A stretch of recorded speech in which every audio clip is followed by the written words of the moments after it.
Om Sadasiva Samarambham Shankaracharya Madhyamam Asmadacharya Paryantam Vande Guru Paramparam.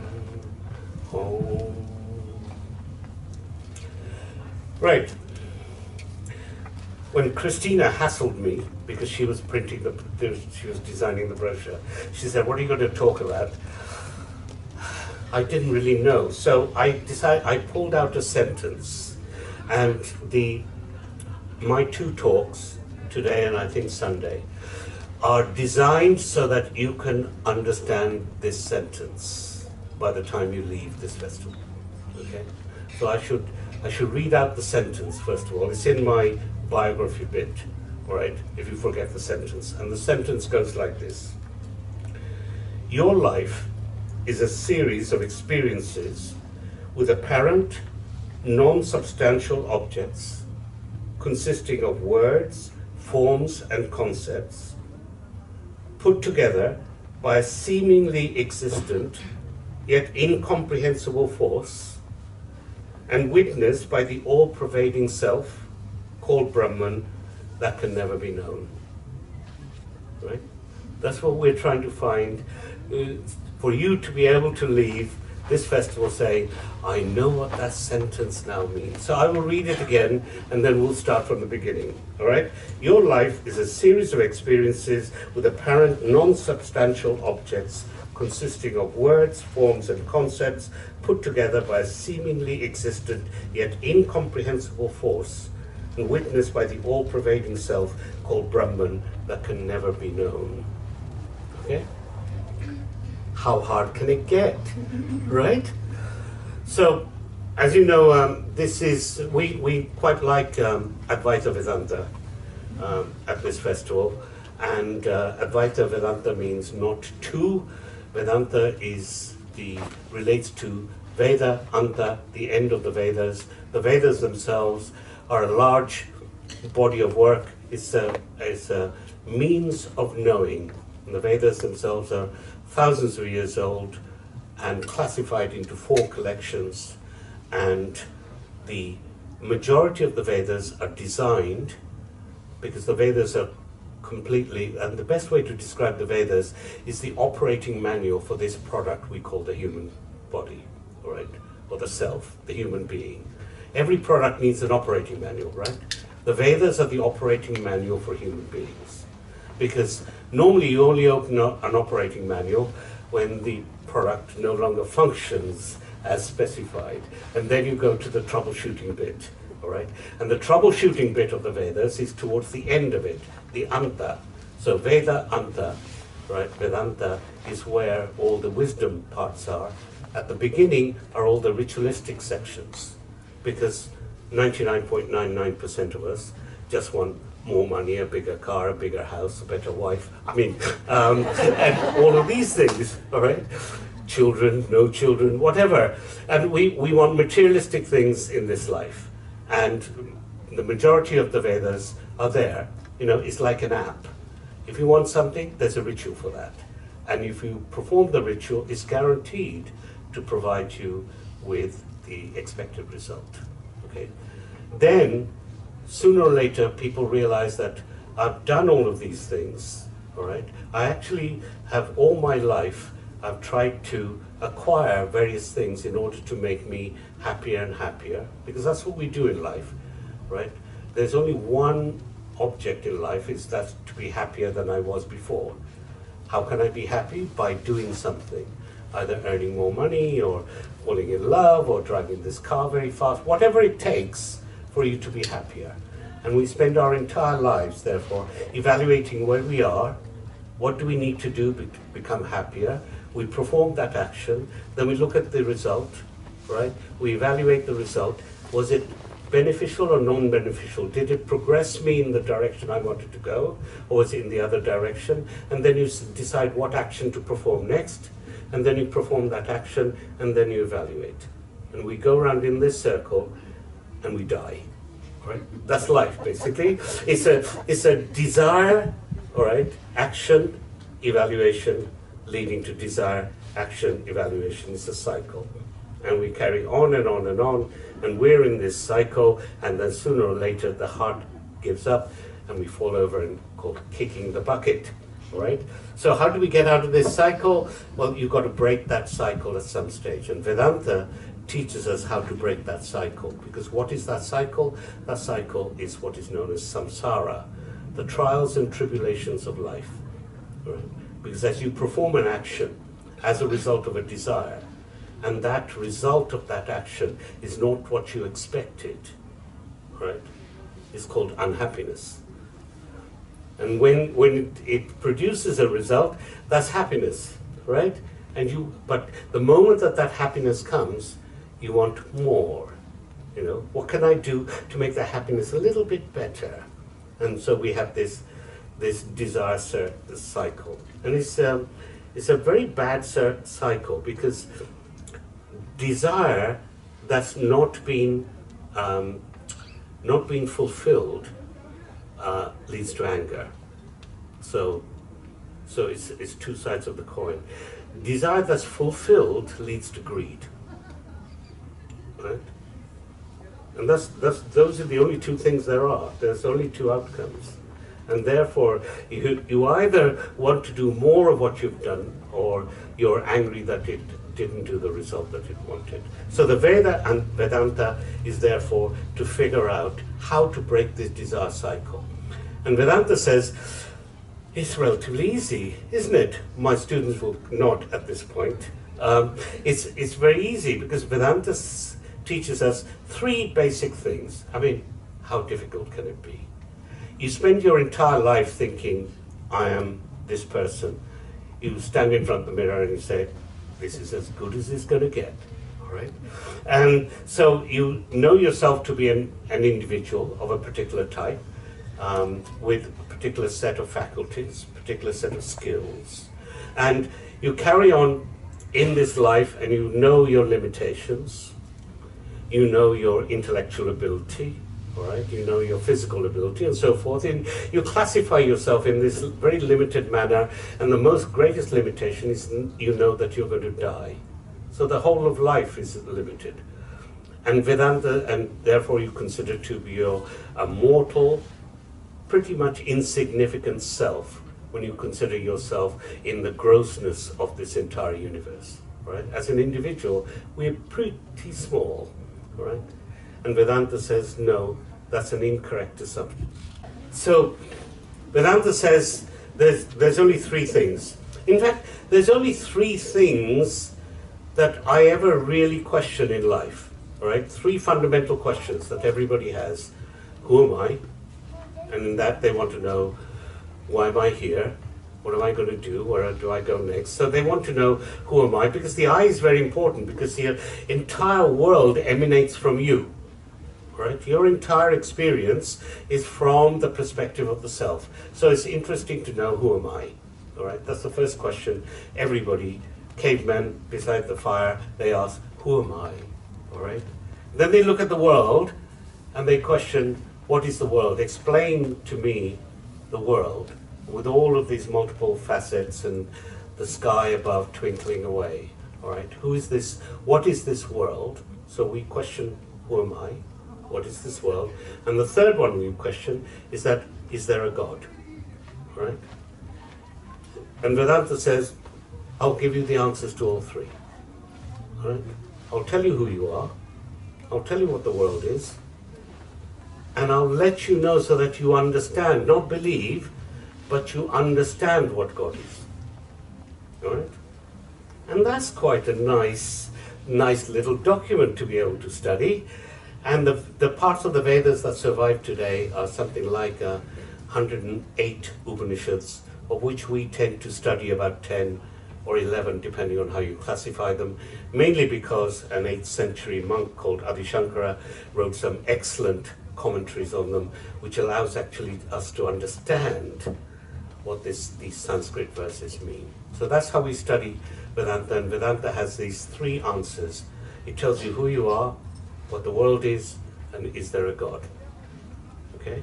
And once you know these three, there is nothing left for you to know. Because the world can be classified into two things, I can classify the world as me and not me. All right? That's the entire world. What else is there?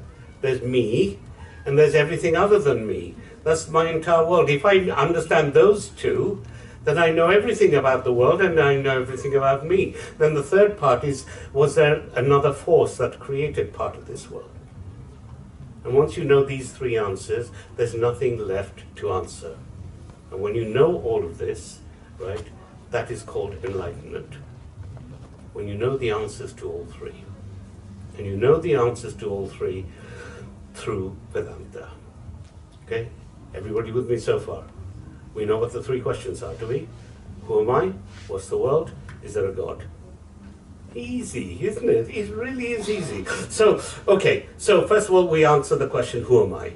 And Swami Sarvapriyananda did a wonderful job with this Drisha Viveka, the seer and the seen, to understand who it is that I'm not the world, because I experience the world, I see the world, I'm the seer, not the seen. All right? And therefore, anything that you see cannot be you. If you have a bicycle, you're clearly not a bicycle. All right? If you have a pet donkey, you're clearly not the donkey. So everything that is not you, right, is you are always the one that knows, and there are the things that is known, and there's a means of knowing. And in fact, the Vedas are often classified as, or the Upanishads are classified as a means of knowing. A means of knowing something.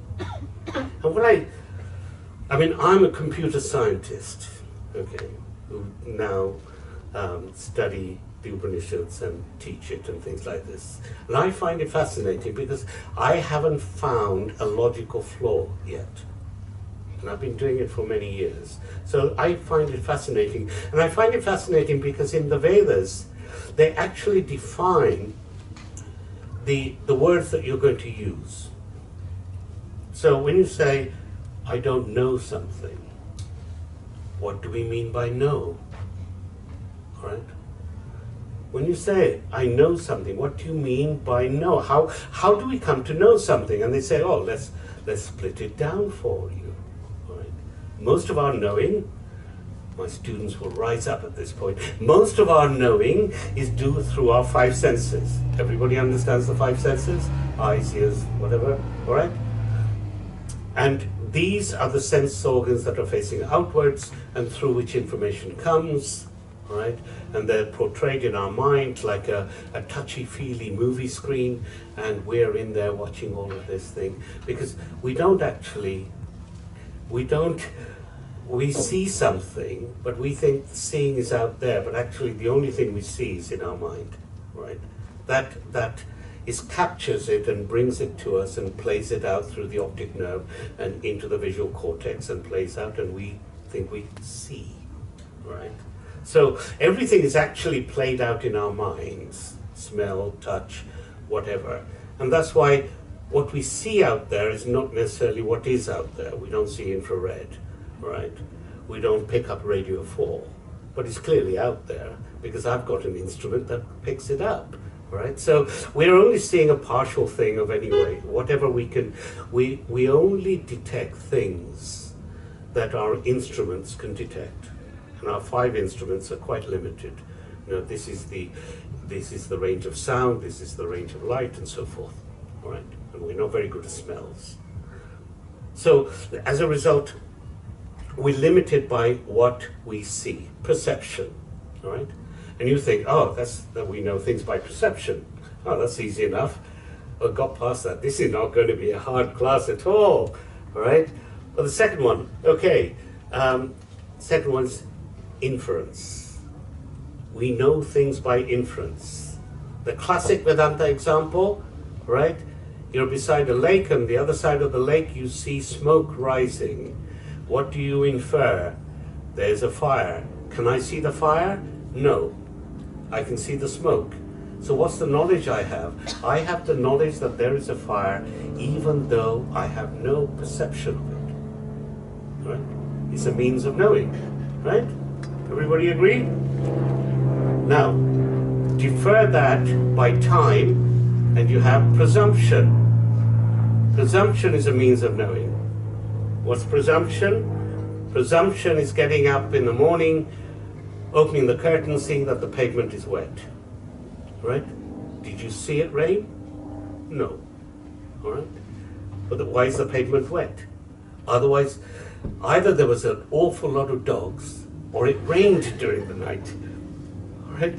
It rained during the night. Now you've picked up some knowledge. You've picked up the knowledge that it rained during the night. That's a means of acquiring knowledge. The fourth one, see how many ways, how clever you are in finding out in types of knowledge. By the way, there'll be a test at the end. The fourth one is comparison. Somebody said, oh, I just did a wildlife tour and there were so many zebra all around. And you're quite naive and said, what's a zebra? And they said, oh, don't you know, it's like a small horse with stripes. All right? You know what a horse is. You know what stripes are. You put them together and now you know what a zebra is. Right? And you've never seen a zebra before. But now you know what a zebra is, so it's a means of knowing. You're so clever, you see, and you just didn't realize it. The fifth mode of knowing, what is it? Is absence. Absence of something leads to knowledge. All right? Well, if I say, go in the next tent and see if there's anyone there, and you go in and there's no one there, right? You know that there is no one there but you. You now have that piece of knowledge. Through the absence of people, not the presence of people, the absence of people gives you that knowledge. So absence also gives us knowledge. And the last one is words. Words give us a lot of knowledge. You either read it on a website or a newspaper, a magazine. A lot of those words are as a result of the other senses that have been displaced by time. So somebody saw a football match, they wrote it up, you read it the following morning, all right? It's perception. In fact, all of the five are perception right up to words. And then you can have words that are not authored. That's what Vedanta is. Words that are not authored. Or where did they come from, Ram? All right? So they are said to be provided by the Lord, right? As a result, the rishis in great meditation thousands of years ago received this wisdom, almost like being tuned to be a particular channel on radio or TV. And they received this wisdom, they then transcribed it, set it down, and then taught it to further generations. So it's said to be not of human origin. You can say, I don't believe that. Fine. You don't have to believe it. All right? Just read it and follow it, but with a respect that says, I don't know if that is true, but if you listen to anything new, meaning that you don't know it, with any sort of opinion that negates it at the time of hearing, then you never learn it, right? If you judge a new piece of information based on what you already know and say, nah, that doesn't work, right? Then you'll never learn it.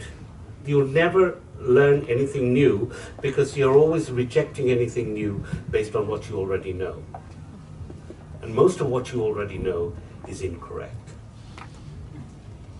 Start on that basis. Most of what I already know today is incorrect. And the time that you come to realize that is when you get enormous trauma in your life. And you realize that everything you know, everything you have, right? Everything that you are cannot help you out of that trauma. And you know at that point that you don't know enough. So give yourself a hard reset. Everything that I know is incorrect. Right? Is the sky blue? No. Does the sun rise? No. There's lots of things that are completely incorrect we believe to be true. All right?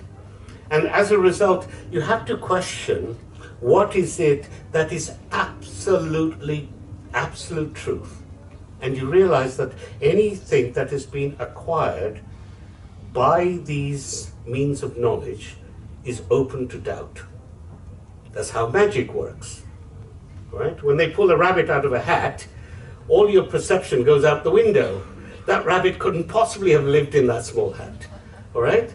So as a result, everything that's open to a means of knowledge is open to error, open to doubt. There's only one piece of knowledge that is unquestionable, accurate, totally true. What's that piece of knowledge? I exist. Is there anybody in this room who feel that they don't exist? Is there anybody in this room who feels that they may not be existing? So everybody thinks that they exist, right? Good. We won't need people in white coats and padded vans. So everybody here thinks that they exist, okay? How do you know? Simple enough question. I've told you all the means by which we as human beings acquire knowledge. How do you know that you exist? You see yourself? Oh, in a mirror? No. You existed before the mirror came into being. You say, oh, I must exist because my wife married me, and women are very bright. They don't marry dead people. Right? But you existed before the proposal. So therefore, how do you know that you exist? And the truth is, you don't need a means of knowing in order to know that you exist. You don't need any of those means of knowing. You just know it. This is ground zero. Or as I like to say, this is the first nail when you want to stick a blancmange on the ceiling. Now there are many of you who don't even know what a blancmange is, so I'll say it's an opaque jelly that wobbles, okay? It's easier to say blancmange. The hardest part of nailing a blancmange to the ceiling is getting the first nail in. And after that, you're okay, you can get the other nails in once the first nail sticks. And knowing who you are, knowing not who you are, knowing that you exist is that first nail. It's a fundamental basis of knowledge that is irrefutable, right? And from that, you can do a basis upwards. And you realize, as a result, I will short circuit because Swami Sarvapriyananda said it so beautifully. You realize that you exist through an awareness. And that awareness, what is it? It is that by which your thoughts and actions are known. Right?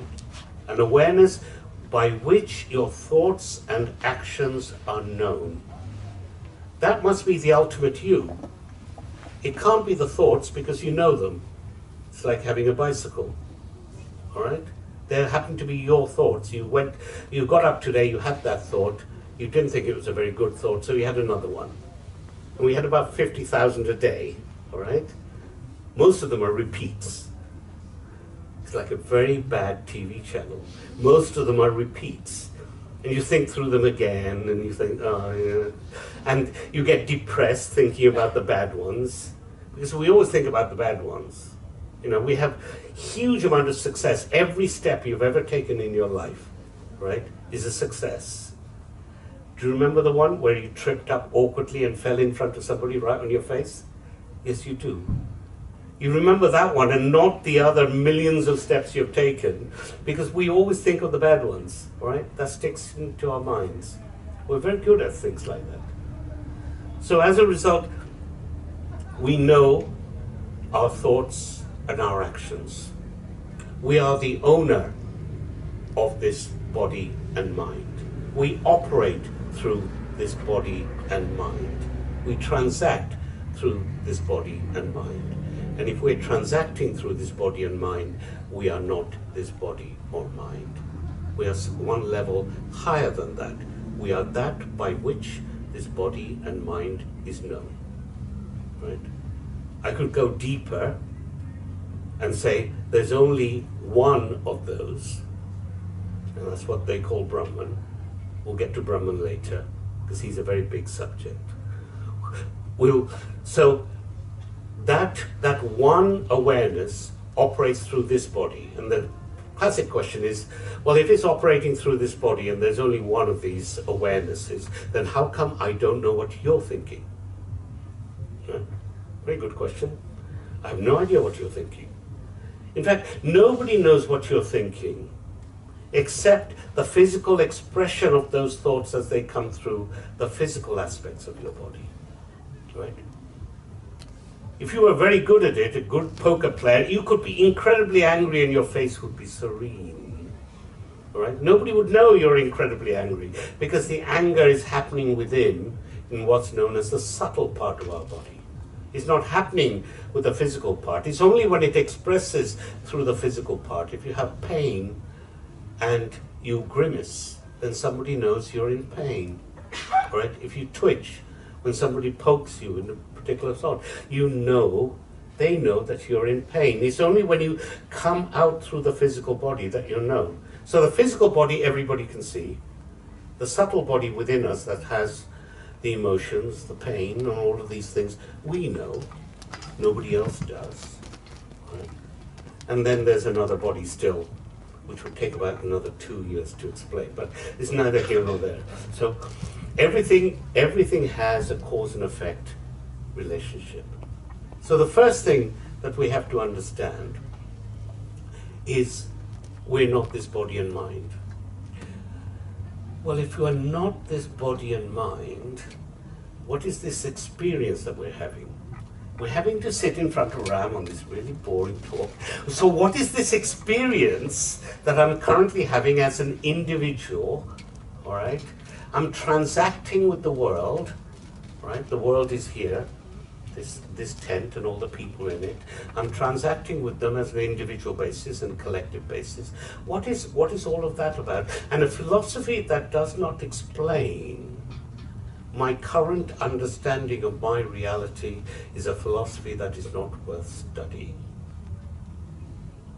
Right?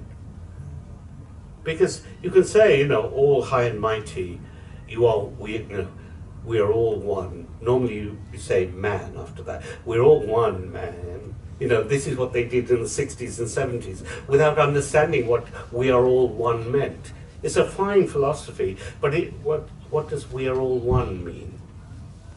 If you can't explain this individual transactional self. So Vedanta says that basically this body and mind, all the objects in the world, right, are insentient and they're inert. Right? As I said right at the beginning, there's only two things in the world. There's me, Atma, and everything that's not me, Anatma. Right? An means not, in case anybody didn't get that bit. All right? There's Atma, Anatma, complete world. You can go back and say to your partner, I understand the entire world. There's Atma and there's Anatma, and that's it. That's all there is. Okay? You can understand what Anatma is. Anatma is not me, not Atma. The problem comes is that if everything outside of me is Anatma, then all of you are Anatma, right? And you're sitting there thinking, no, I'm Atma. You're the Anatma.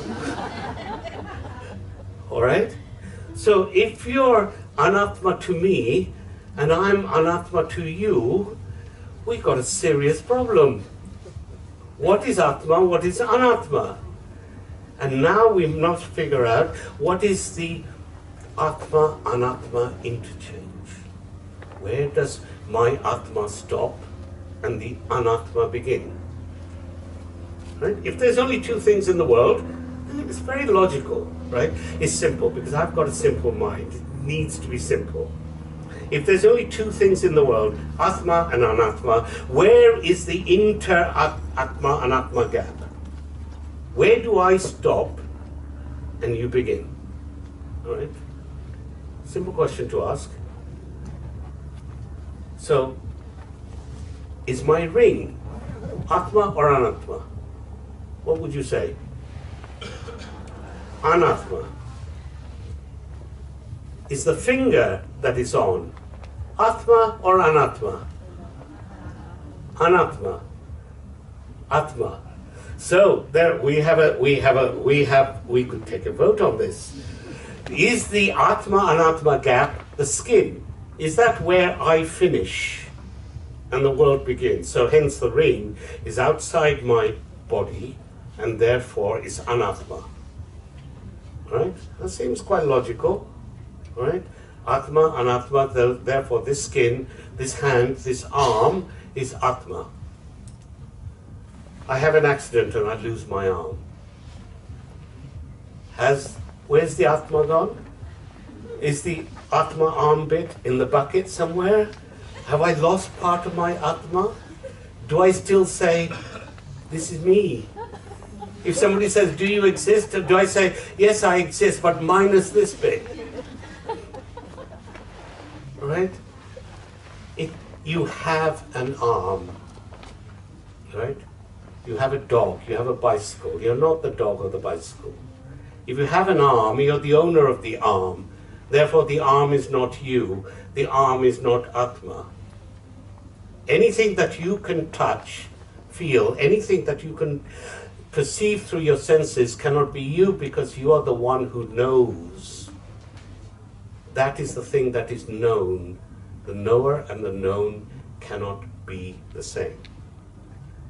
Do you know that you've got two knees?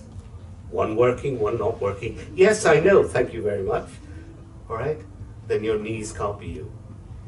It's very simple. Whatever you come to know cannot be you. You say, oh, I am the mind. Right? That is me. I am the mind. I think, therefore I am. Do you know your thoughts? Yes, of course I know my thoughts. Do you know when you get angry? Yeah, and everybody else knows when I get angry. Do you know when you get happy? Yes, I also know that. How do you know? Right? If you were the happiness, if you were the thought, how would you know the thought? This is the classic one, you know. If you want to, if you're, this is the example I normally give. You're traveling at 70 miles an hour on the motorway, and nobody does, right? And there's a car beside you at exactly 70 miles an hour, and the person is drinking a cup of coffee. What do you observe? You just observe a person drinking the coffee. If you wanted to observe the truth, which is they're drinking the coffee at 70 miles an hour, you'd have to be stationary on the roadside. Okay? So, you cannot be your happiness, because to know whether you were happy or sad, something has to know. If you were the thought itself, then as you became happy, you wouldn't be able to detect the happiness. And then you became sad, you wouldn't be able to detect the sadness. Whatever knows must be static, must be stationary, in order to be able to detect the changes in your mind. You are that by which your thoughts and actions are known. So you're not the body, you're not the mind, you're the awareness that knows. Okay? I sorted you out. Everybody now understand who they are? I'm the great awareness, Ram. But which, yes, I have a question over there. What's the difference between Atma and spirit, soul and spirit? Is there Oh, we'll get to souls and spirits and all sorts of whiskies and vodkas later, I think. So Atma, if you read the great works, I mean, you have to translate it according to the context that it's in. The word Atma can be used in all sorts of different ways, and especially by Indians. They use Atma in all sorts of places when they don't really mean Atma at all. So the Atma here is the self. At this level that we're talking about, it's almost like we should use the word Jiva, this mind-body self. All right, but I'm simplifying it by saying Atma, and we talked about the physical body that is perceptible, the subtle body that's only perceptible by you, and there is actually a causal body from which the subtle body comes. But anyway, because the physical body is insentient, it is inert. You say, hang on a minute, Ram. It can't be insentient and inert because I move around. I do yoga, all right? I can't be insentient or inert because this physical body does all sorts of things that I'm sure you can't do, Ram, all right? So, but the thing is that you have to say, is a light bulb inert or not? What makes a light bulb light? Is it the light bulb? Or is it the electricity that passes through it? Right? So what you have is a glass object, filament. Let's go to the old-fashioned. We shan't go into LED and frequency analysis on this one. So let's say a glass light bulb, Edison type light bulb with a filament. The glass body would effectively be our body. The filament would be our subtle body. Electricity is the third part, the force that enlivens this duality to make it shine. And in the same way, our nature, our essence, is that electricity. It is that awareness or consciousness that allows the mind and the body to appear sentient. Another question.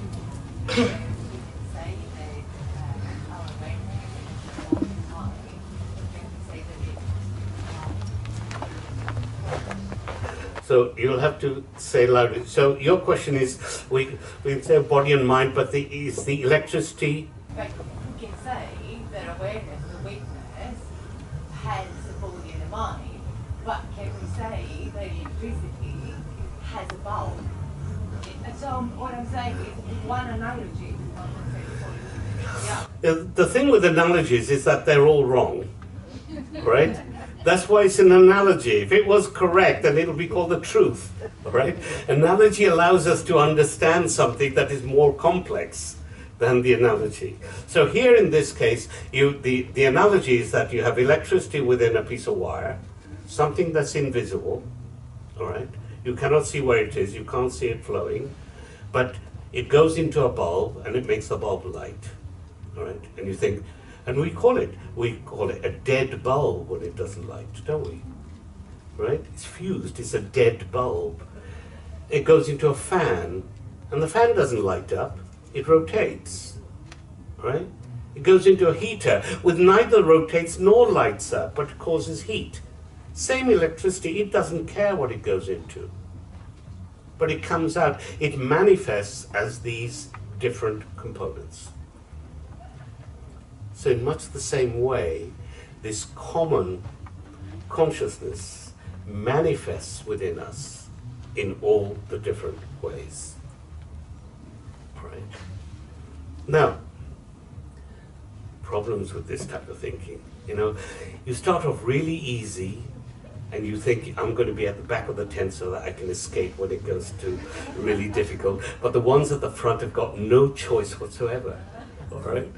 So this electricity effectively is now manifesting through these different things. And we are the analogy, in that analogy, we are our real nature is the electricity. We're not the bulb, all right? We're not even the filament within the bulb. So we're not the physical body. We're not the subtle body. We are that which enlivens the subtle body and the physical body.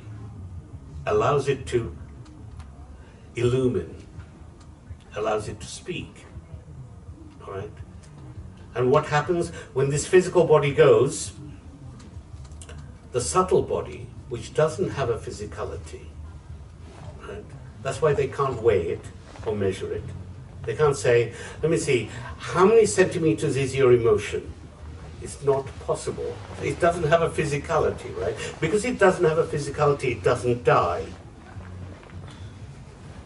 And therefore, when the physical body goes, the subtle body leaves it. In fact, that is the technical definition of death. when the subtle body leaves the physical body. And the question earlier one is, how do you equate Atma to soul? The subtle body leaving the physical body is said to be the transmigrating soul. Right? And we could take another 10 classes in describing that in minute detail, which the Vedas do. All right? But this transmigrating soul can effectively find another body and therefore enliven through that. And the sequence that it goes is that consciousness enlivens the subtle body enlivens the physical body, da-da, we do yoga. Okay? That's the sequence. That's how it all happens. If the subtle body goes, we know the physical body is there. If somebody dies, we know that their eyes and ears and everything are there, but they're not functioning. Right? That aliveness comes from the subtle body. And it's the non-presence of the subtle body means that that physical body no longer functions. Is everybody getting an idea of what they are as a human being? Or has it gone really mixed up? Because we could then move on to parts of the world. Can everybody now put up their hand and say who they are? Because they were certain that they existed, but now people are questioning what they exist as. All right, you have another question. Loudly, if you can, please, so others can hear. So if I'm the witness, Yes. and I'm always existing, Yes. what happens in deep sleep? I don't experience the world, but I don't have any awareness of me being there. So where does the witness go in deep sleep? Oh, right. It's a very good question. Where does the witness go in deep sleep? So the fact that deep sleep has been mentioned shows a vague knowledge of the Vedas, because you've obviously gone through the 3 states. The 3 states of awareness. It's very simple. I'm awake, animated, my physical body and mind are working. All right. I'm in dream state. My physical body is largely at rest, and my mind is alive. Right. But I'm in this dream world, not in the physical world. I'm a dreamer in the dream world. And my dreams are so much nicer than the physical world. Right? I'm in lovely gardens, and the sun is always shining. All right? I'm tall and slim and handsome, and everybody loves me. The dream world is so much nicer than the physical world. And you have the dreamer has no idea that they're lying in bed. All right? They can be chased by a tiger, and the heart rate will go up, not knowing that they're safely tucked up in bed. Right? So it's a different world, and it's a world of the mind. Then when you no longer have a dream, and you're in dreamless sleep, is deep sleep, neither the body nor the mind is operating. Right? So what's there? Blankness. That's what's there. It's like being in a cupboard. All right? It's got an electric switch, but it's a very good cupboard, because you built it yourself. And you switch off the light, and it goes absolutely pitch black. And you open your eyes. What do you see? Nothing. Right? Now there's 2 possibilities here after you open your eyes. Oh my God, I've gone instantly blind. Right? One clear possibility is potentially there. And the second one is that there's nothing to see. Right?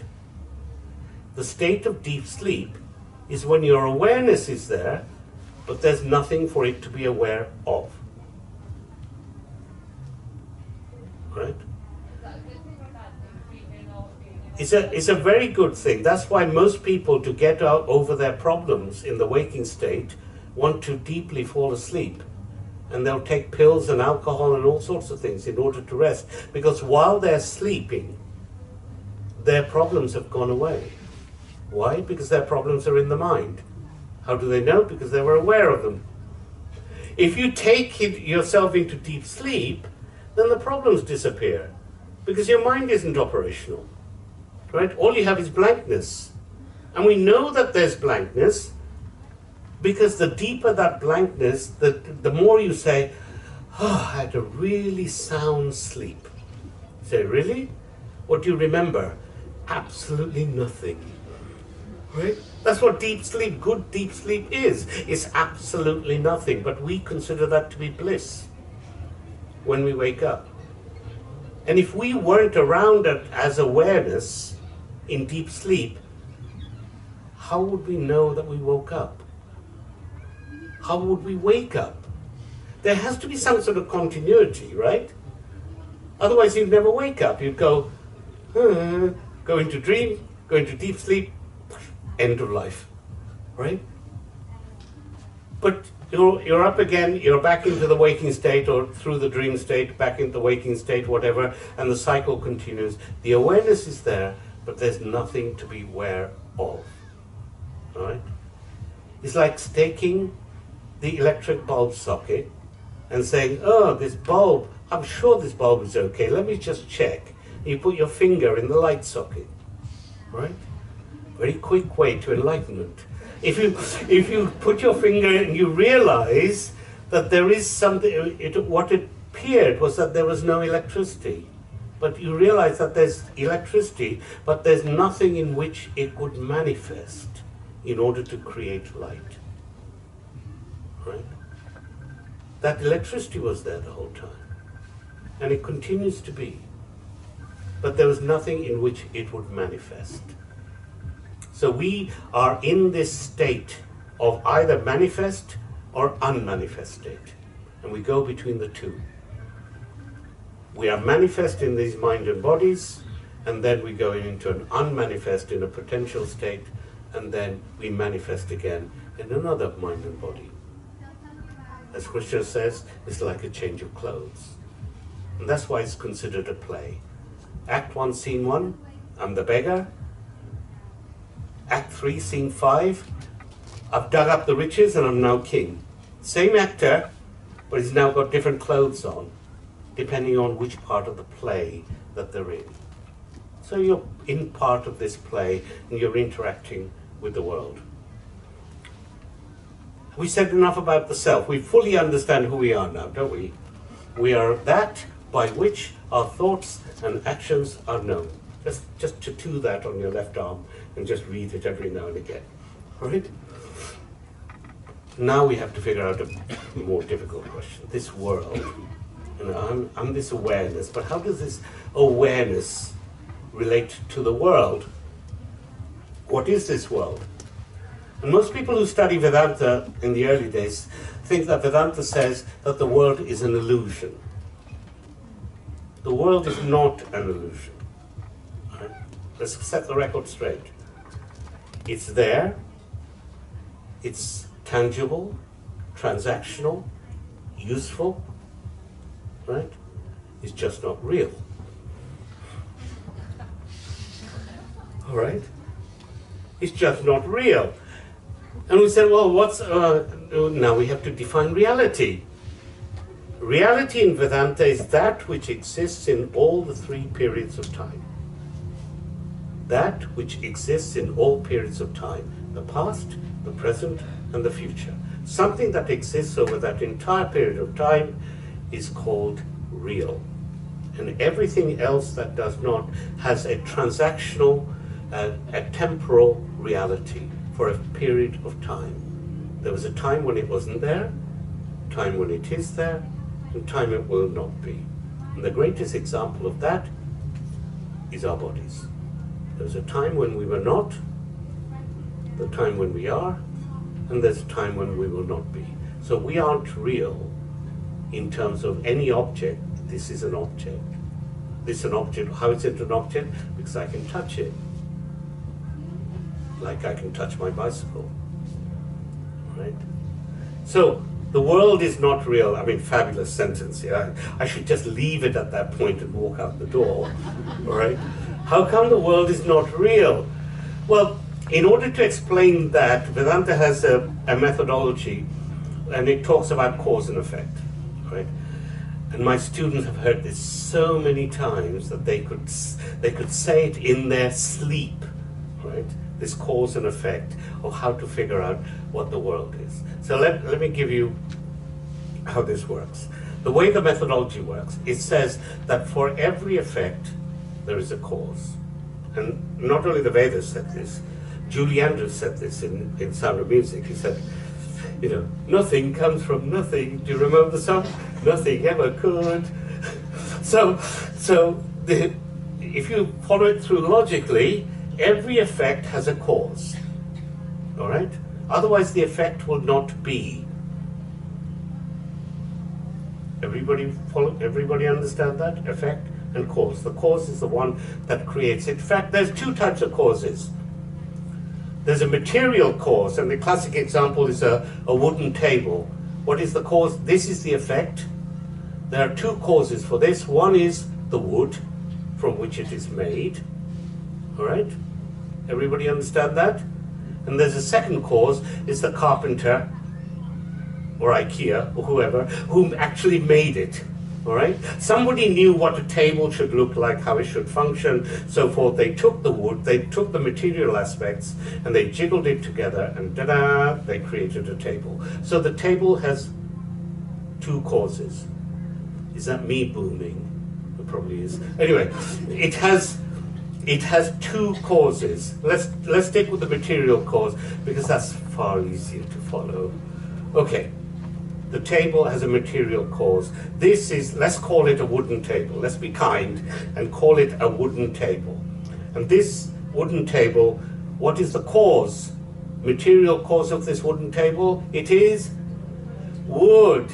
Oh, this is a really top level class. And it's fantastic, it really is. So the cause of this wooden table is wood, all right?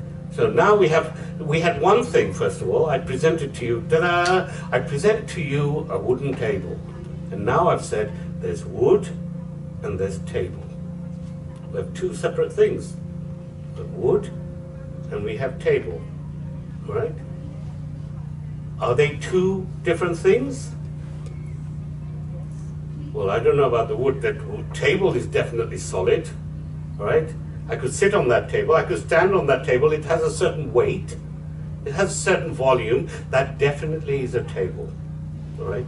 And that's definitely an existent table. It has a substantial nature of its own, right? When we say that something is substantial, we can say it's independently available to us, right? It has an independent existence. Does this table have an independent existence? No. You don't think so? Oh, no. Why does this table not have an independent existence?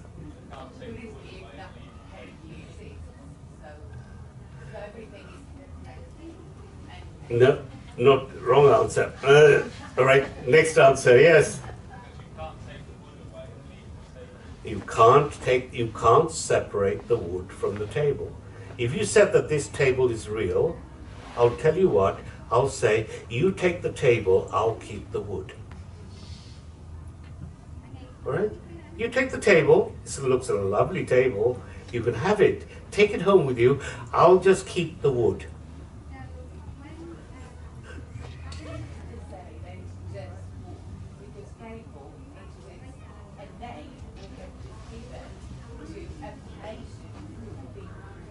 You're being very good. Yeah, you could do this bit next. All right. I'll give you another example.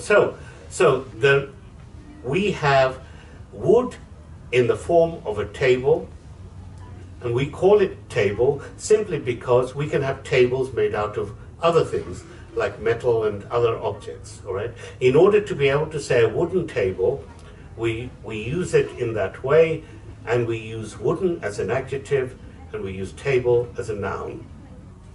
Well, you're not going to go into grammar, are you, Ram? Yes, so wooden is an adjective, table is a noun, and by which we know it's a wooden table. It could be a metal table, it could be a plastic table, and so forth. Out of the wooden table, which is the substantial element, and which is the insubstantial element? Is the wood substantial, or is the table substantial? The wood is substantial, but we've just called it an adjective. Normally in English, a noun is the one that's the substantial item. You say, tall man, right? tall is the adjective, man is a substantial thing, and therefore you say tall man, right? We're now using wooden table, but the table is non-substantial and the wood is substantial. So we've turned an adjective into a noun and a noun into an adjective, which means we got it wrong. We should call it a tabley wood. Right? That would be the logical thing to do. We should call it a tabley wood, and then we can have a wardrobe wood.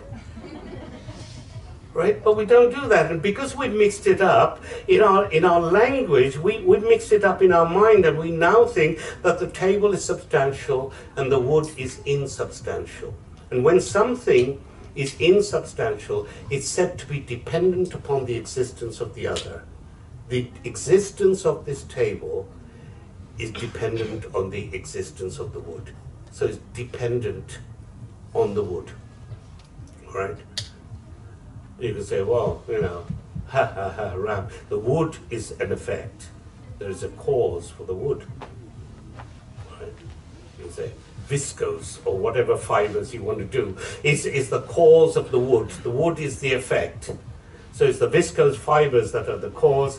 And you can say, well, we can go further. We can say there's molecules that make up the viscose fibers. You say, well, the molecules are also an effect. The cause is the atoms. You say the atoms are an effect. The cause of atoms are actually subatomic particles. The subatomic particles are the effect. There's a cause for those. And you go down and down and down the rabbit hole. And there's an end. And Vedanta says there is an end, which is the ultimate cause, the causeless cause, which is the cause of everything. And this causeless cause it calls Brahman, which is derived from the word for big. Well, it would have to be. If it's the cause of absolutely everything, it would have to be big, wouldn't it? So they called it Brahman. This is the cause of everything. And if it's the cause of everything, and everything is merely an effect of that, all right, then everything is ultimately Brahman. Why? Because the cause is inherent within the effect. Right? If you have the cause of the table is wood, then throughout the table is wood. I mean, you'd be pretty stupid to say, I feel the table, now give me a moment and I'll go into meditation and I'll feel the wood. All right? I feel the table, I can't feel the wood, Ram. Where's the wood? A clay pot is made out of clay. You can't hold the pot in your hand and say, hang on a minute, if I meditate for long enough, I'll feel the clay. Right? When people say, I want to experience this Brahman, I say, everything you do, everything you touch, everything you are, you're experiencing it. Right? Because there's nothing else but it. If you go down deep enough, what is the origin? What is the origin? And that origin is said to be one. And if that origin is said to be one, what time is it? Do I have my 10-minute warning soon? If this origin is said to be one, then that origin must also be my origin. Because I'm an object. This body and mind, inert. I'm an object. I'm like a table. Right? You can take part of the arm away or the leg of a table away, and it will still be the wood underneath. Right? I'm still there. So, if this Brahman, that's why they call it Advaita Vedanta. There's only one. There's only one thing, and that's Brahman, and that manifests as all of these different things in the world. All right. I mean, I could give you another example, but I would have to drink the water first. Hang on a minute. So,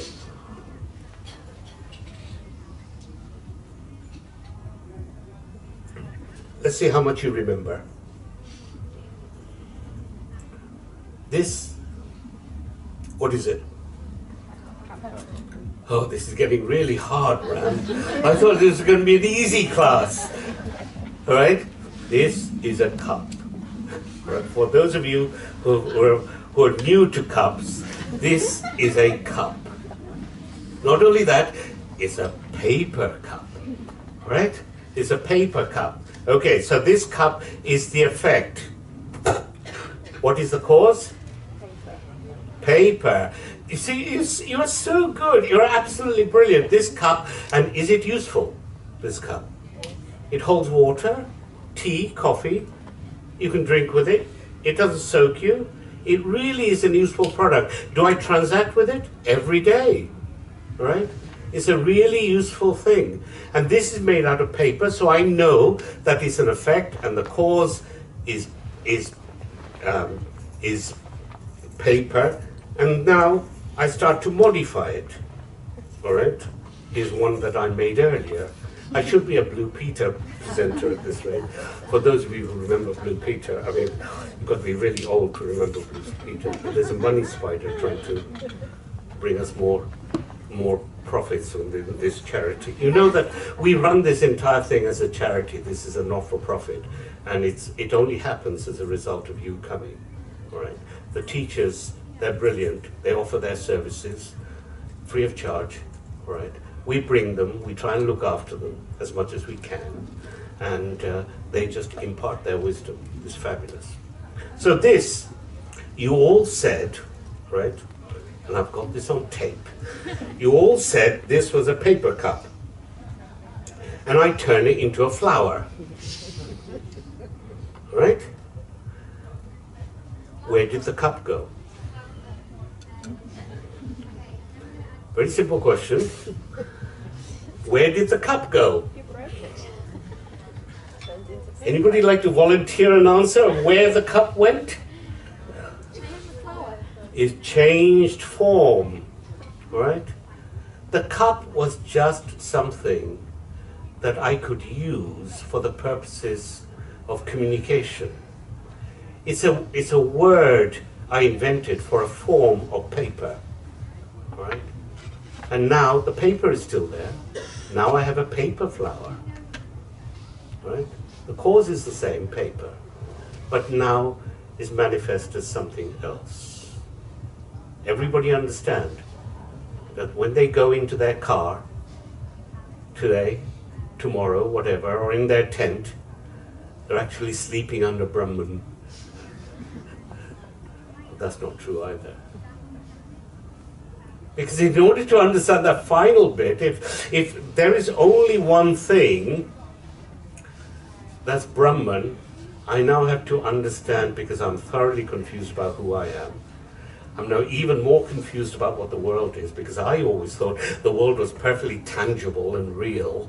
Even scientists say, by the way, that anything solid is 99.79% space.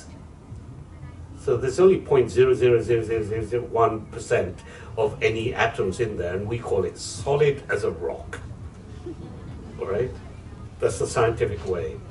But having done that, we now have to figure out, hey, hang on a moment. So we sort of know who we are.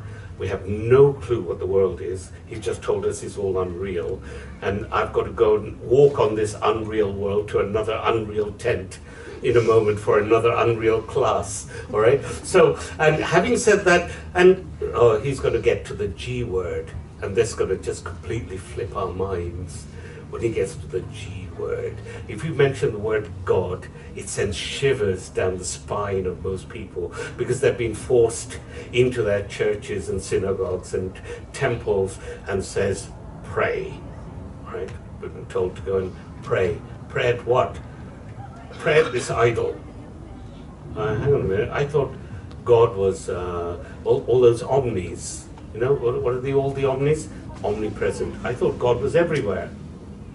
Omniscient, all-knowing, right? Omnipotent, all-powerful. Quite honestly, if I believed in a God, why would I believe in a God that wasn't everywhere, that was all-knowing and all-powerful, right?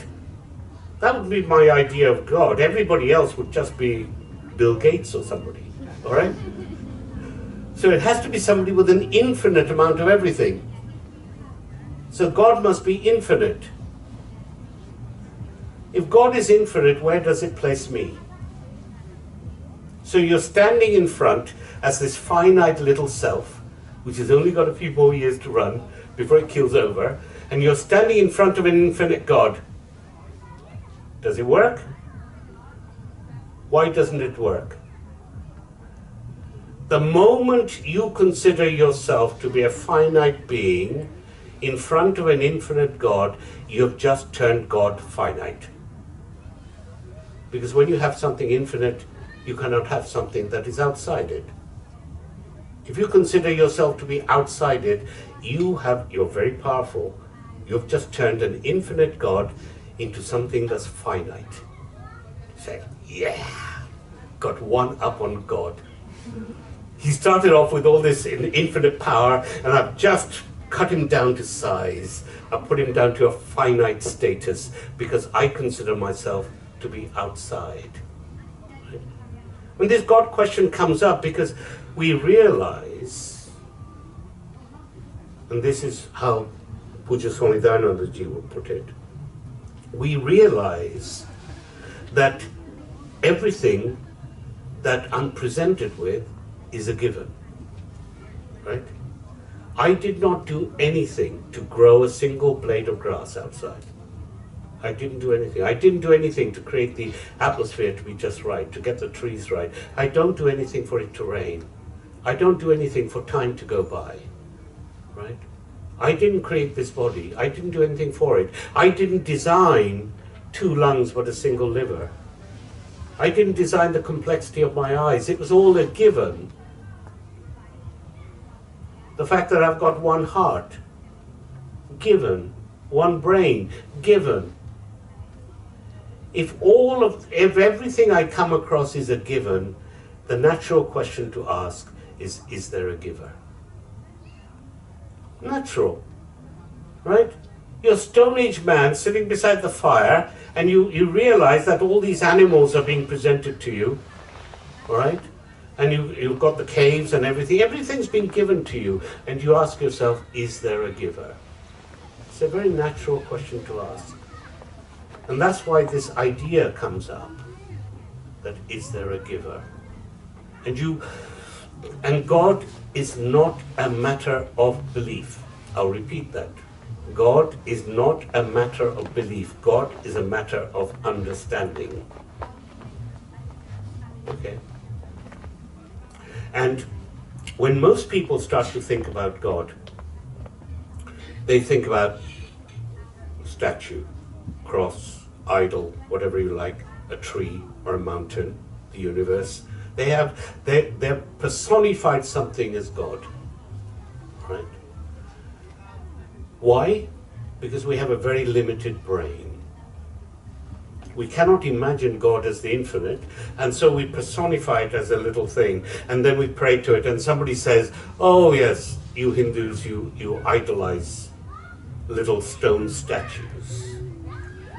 We don't do that. Nobody prays to the cross, they pray through the cross. Right? When I speak to my friend in America through my mobile phone, somebody doesn't come up to me and say, why are you speaking to a lump of plastic next to your ear? Right? They don't say that. They say, who are you talking to? I'm using it as a conduit for something much greater, something that I want to do. And so the first act of devotion is to focus around something that can take my focus to be a representation of something much larger, because I have a very limited mind. And that's the first stage of worship. It is actually the classical, modern phase of worship. If you were an indigenous tribe, you would have got over that stage thousands of years ago. And you would say, everything is God. The mountain is God. So ask an Aborigine or a Red Indian, what is God? They'll say, the ground is God. The water is God. The trees are God. Right? You ask a Western classically trained person, what is God? They'll say, here you are. That's God. Right? So the nature of God has gone from, it should have gone from, as if you start to believe at all, from a single thing, a God of choice that you can focus upon. 2, God is everything. Right? And if God is everything, it presents a major, major hurdle. What's the major, major hurdle? If God is everything, then I am God. All right?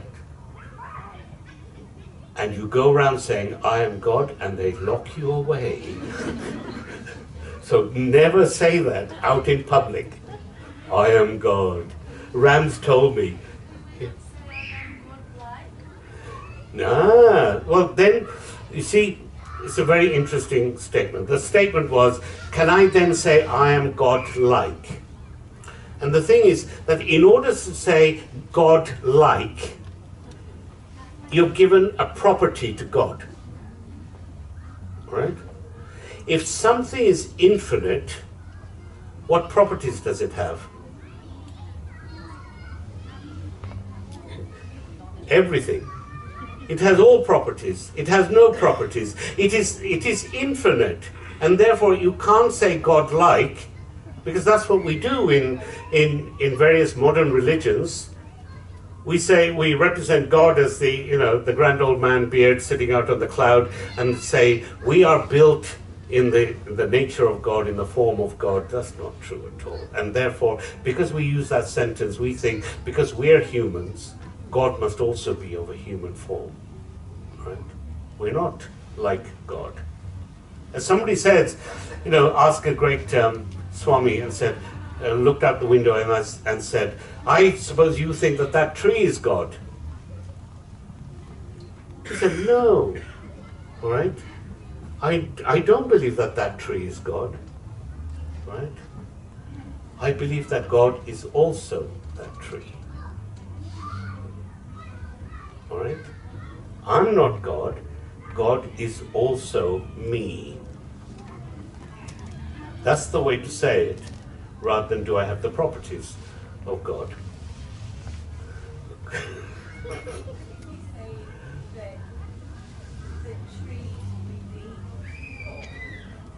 Can you say the trees within God? Oh, somebody's been going to the morning classes.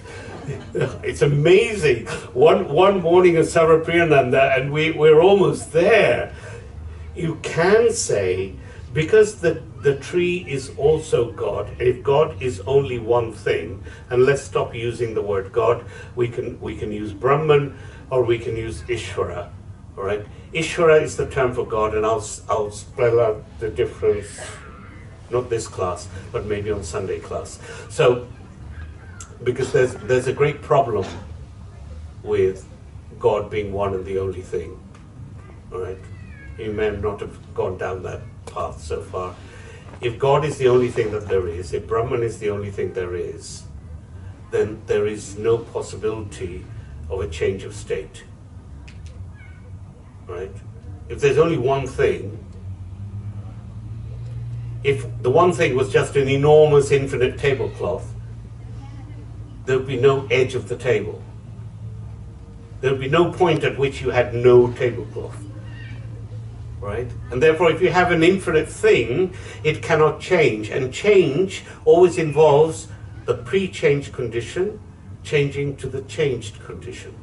Right? It requires a status change. And that status change cannot happen in something that's infinite. Which leads us to the great problem: God actually can't do anything. And this becomes a real problem with many religions. God actually can't do anything. If you don't know why God can't do anything, you'll have to wait until Sunday to find out. I'll take some questions for the last 10 minutes that I've got. If there's anybody with questions. Is there a hand mic? Anybody who's volunteering?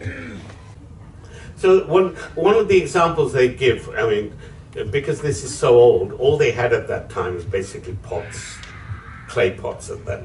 So, you have a number of pots, some of them large, some of them small, some of them crackpots. We're all individual pots, that's our physical body. In there's water, right? So that's the subtle body. So the clay pot is the physical body, subtle body. There's one sun up in the sky, right, shining brightly. Look into the water of every pot. What do you see? A complete sun. All right? Is that one consciousness reflected in all the bodies and minds that shines through as what appears to be an individual sun, an individual consciousness. But it's only a single consciousness that shines. That's one of the ways that they explain it. Okay. Next question from somebody who can shout. Is it working? Yeah. No. Is it working? Oh, right, it's working. Who's got their hand up? Next question? There's somebody here at the front. Oh, it's going to be a difficult question. I can feel it. I can feel it in my waters. Okay. What is the difference, if there is a difference, between Atma, Paramatma, and Jiva? Oh, right. Okay. That's a very good. Somebody's been reading, right?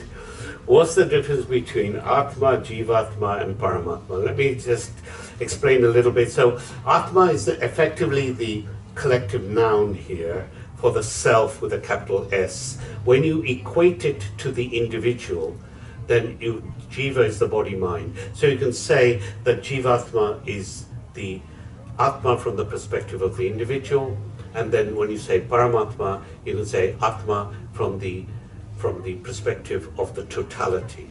Atma equals Brahman. So you could say, they don't, but you could say Jiva Brahman, and you could say Param Brahman. They do say Param Brahma, right? So it's basically from which perspective. It's like saying, I'm his son, but his father. All right? It's from which perspective are you looking at it? If you're looking at the self from the perspective of the individual, you say Jivatma. When you look at this single self, that's all there is, from the perspective of the cosmos, you call it Paramatma. Oh, that was an easy question. Can I have another easy question, please? I don't know if I get your question correctly, and I don't particularly want to go down the idea of God in a particular religion. I can equate it to Hinduism in the sense that Hinduism has its basis, a fundamental basis, as does a number of other religions, in Vedanta, in the wisdom of the Vedas. All right? But in many ways, many Hindus have a very poor knowledge of the Vedas. Right? And that's the reason that in our early years, we used to get Indian young girls and boys in their 20s and 30s. I call them young, all right?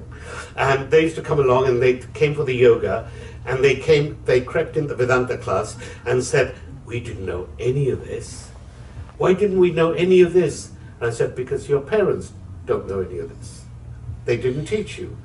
And the following year, they'll drag their parents along to say, you need to learn.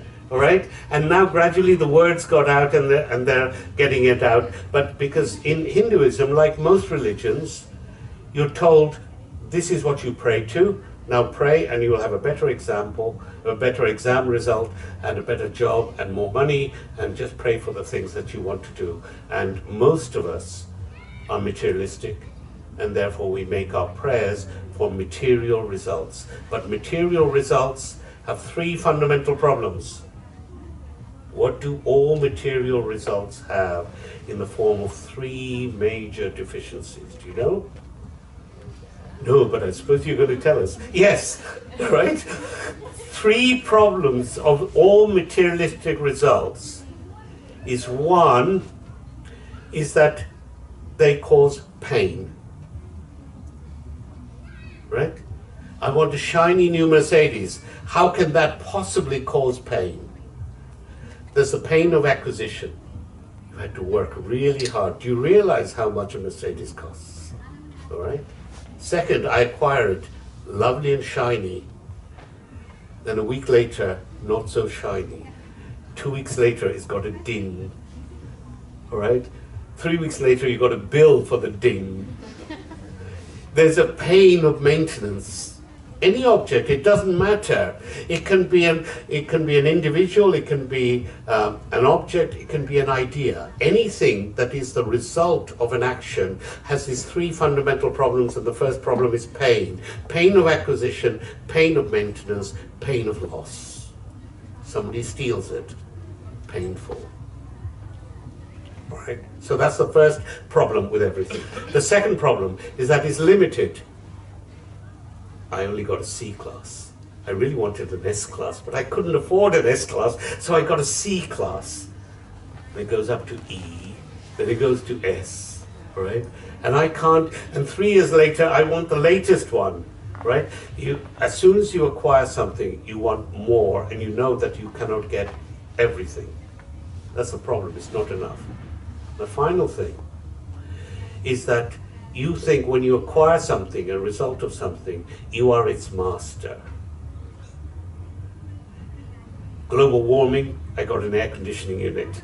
It's lovely and cool, I really get night's sleep, it's fantastic. Then one day after the warranty period is over, it goes dead. It's the hottest day of the year so far. In fact, the hottest day of the century so far, and your air conditioning unit is not working. Who is the master and who is the slave? All right? You're slave. So everything in life, every object that is acquired, has these three painful things. And the moment that you realize that all the toys you wanted to buy in your life have these three fundamental problems, you turn around and say, is there something more I need to learn? And that's when you creep into the orange tent. Thank you very much indeed. See you next time.